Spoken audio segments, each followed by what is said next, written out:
Bullet Club for life.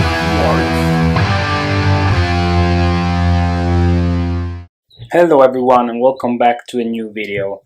I am the magnificent Lord Dragon 1994 and as you can see I have a new microphone and I hope you can hear me very well. I am a bit late with this video because I had a lot of things to do, but no matter what, I wanted to talk about Under Siege, the last pay-per-view of Impact Wrestling. And of course I am your messiah of pro wrestling and I am here to talk about wrestling. Today I will give you my honest opinion about Under Siege, even though I am a bit late. And of course I'm not gonna do a move-by-move analysis because I don't give a fuck. But before we start, I will remember you to subscribe to my YouTube channel, hit the notification bell, and this way you will get the notification when I upload videos on YouTube.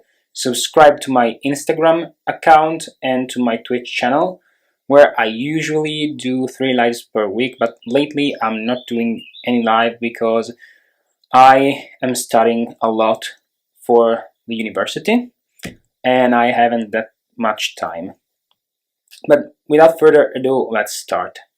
First thing I want to talk is how horrible this pay-per-view was, and I can't understand how anyone actually can call this a pay-per-view.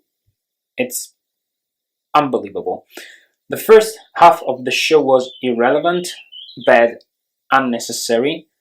Meanwhile, the second half of the show was okay, with the most important matches being underwhelming and nothing special.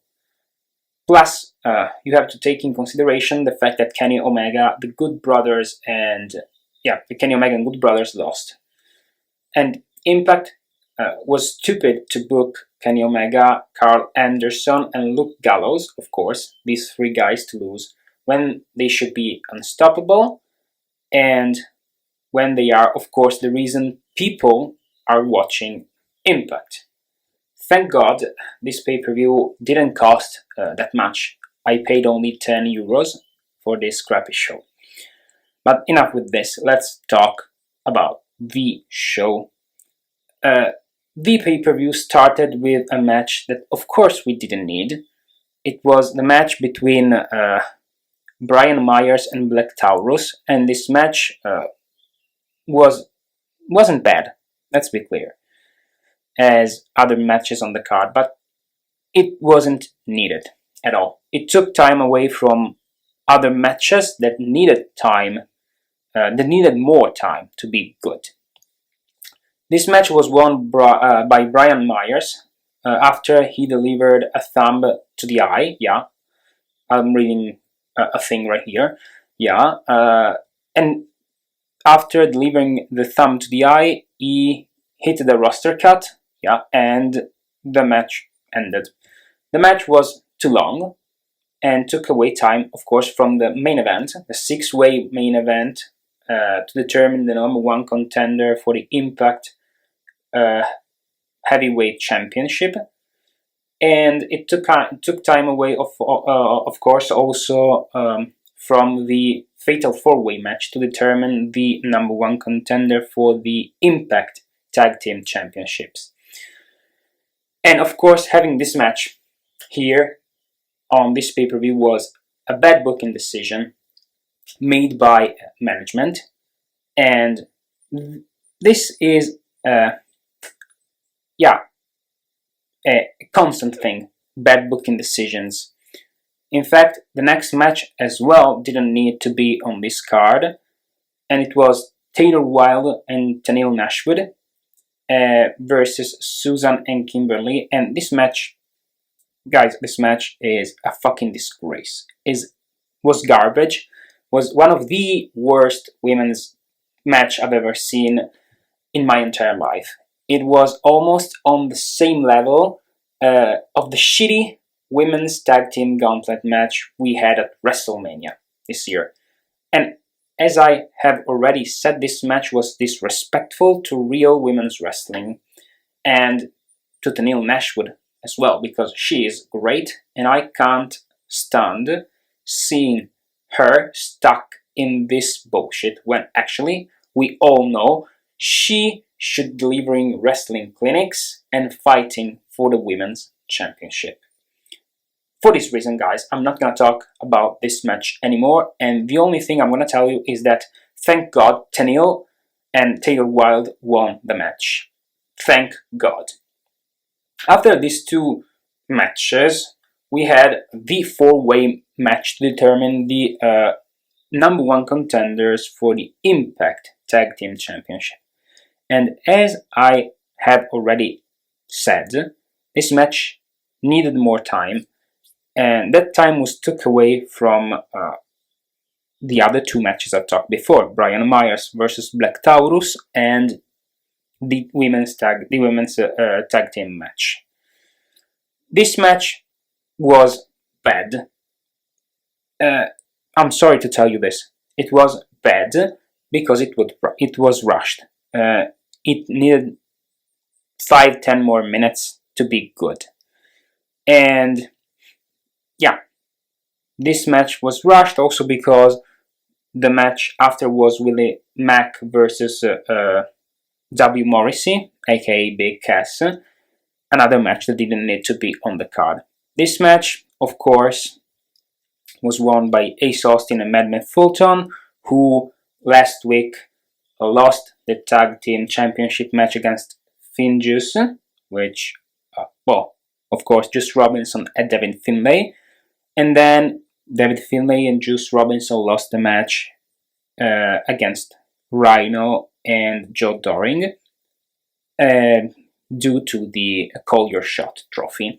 But this was let's call it a little bit of spicy to tell you this.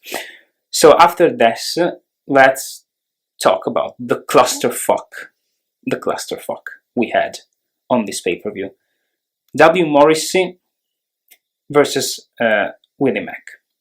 This match was a fucking clusterfuck, was garbage, was absolutely shitty. This match didn't need to be on the card of the pay-per-view, and Impact Management could have showcased how unstoppable is Big Cass on Impact instead of putting him on the pay-per-view. Because, let's be clear, Morrissey isn't ready to be on a pay-per-view.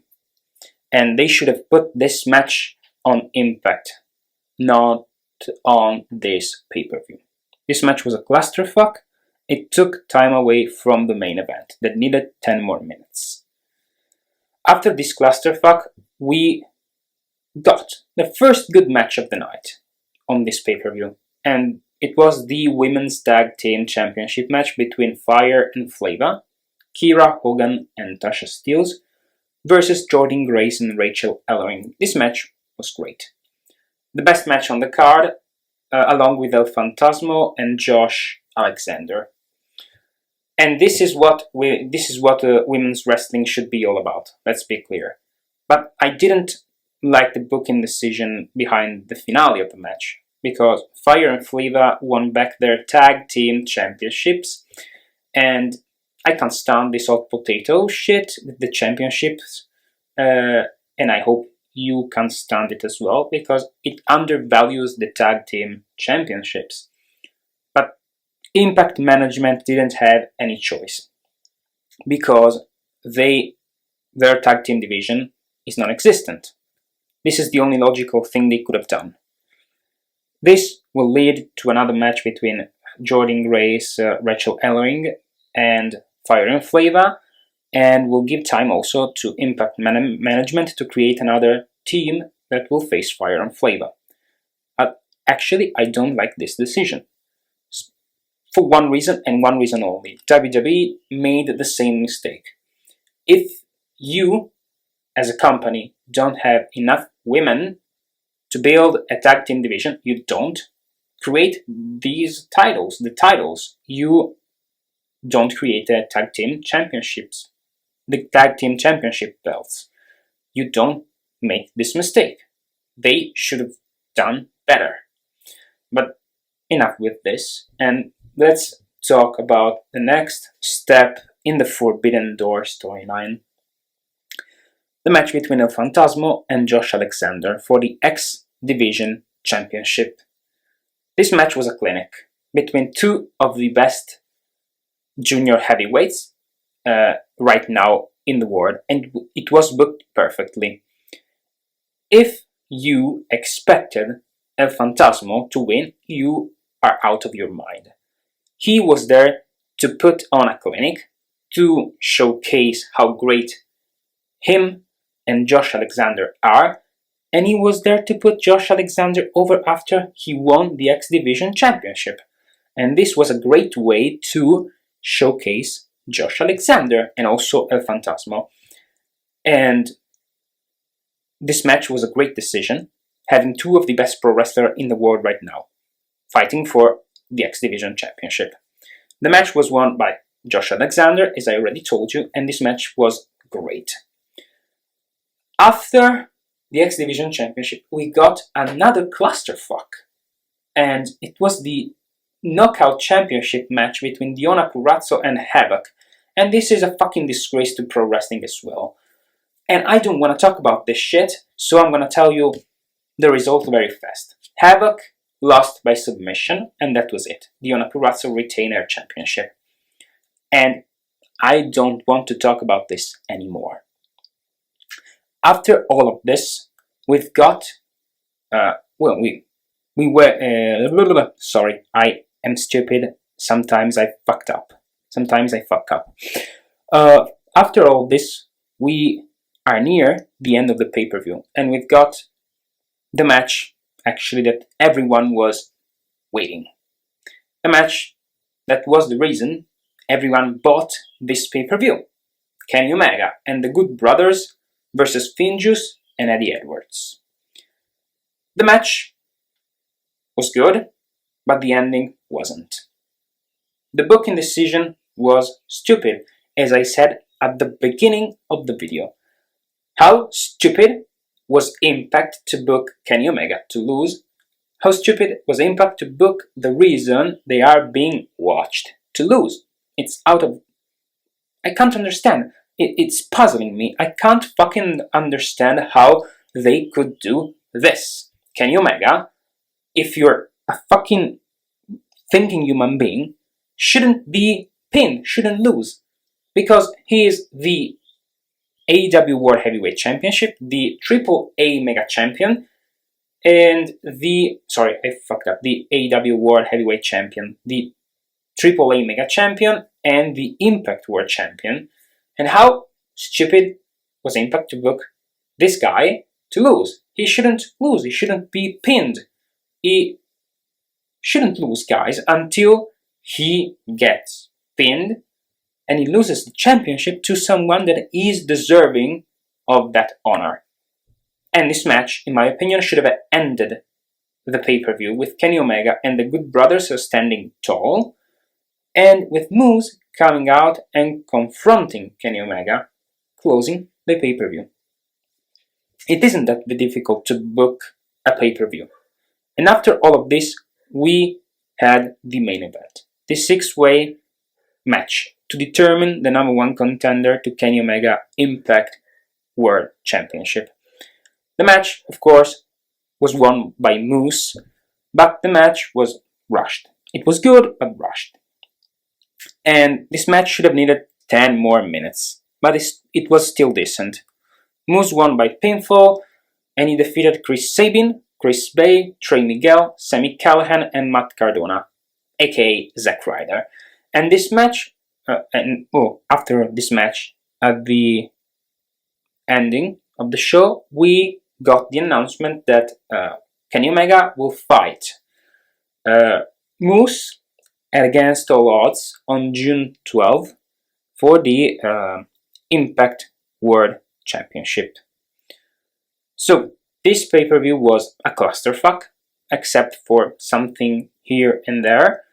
And I can't give this pay-per-view more than a 4 out of 10. So I don't have anything else to say. This is all for today. Thanks for watching this video. Hit the like button and tell me what did you think about Under Siege in the comments below. And I will see you next video. And remember to sweet